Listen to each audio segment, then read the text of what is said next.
থানা কর্তৃক আয়োজিত আজকের এই বিক্ষোভ সমাবেশ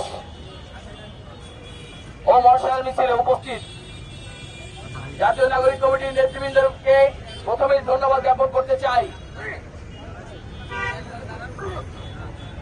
জুলাই গণহত্যার বিচার এদেশে হতে হবে।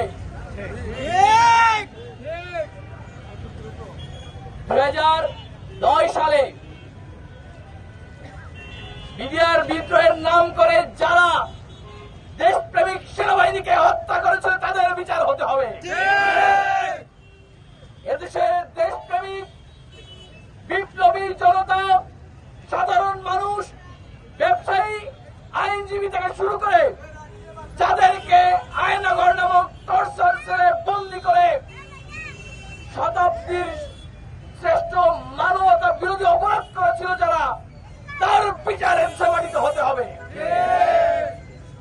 2014 সালে বিনা ভোটে যারা দেশের মানুষের উপরে চেপে বসেছিল স্বৈরাচার, সেই স্বৈরাচারের প্রতিটি দোষরের বিচারে মাটিতে হবে ইনশাআল্লাহ।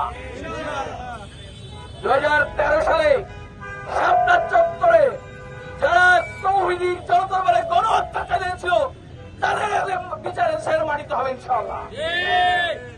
2018 ভোট ডাকাতির কথা আমরা বলি নাই, 2024 দামি নির্বাচনের কথা আমরা বলি নাই। জনগণের অধিকার যারা হরণ করেছিল প্রত্যেককে শাস্তির আওতায় আনতে হবে। আমরা বারবার অন্তর্বর্তীকালীন সরকারকে বলছি,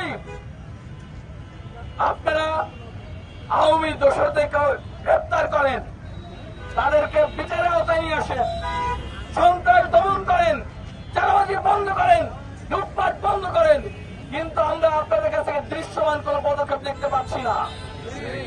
এটা আমাদের জন্য লজ্জাজনক।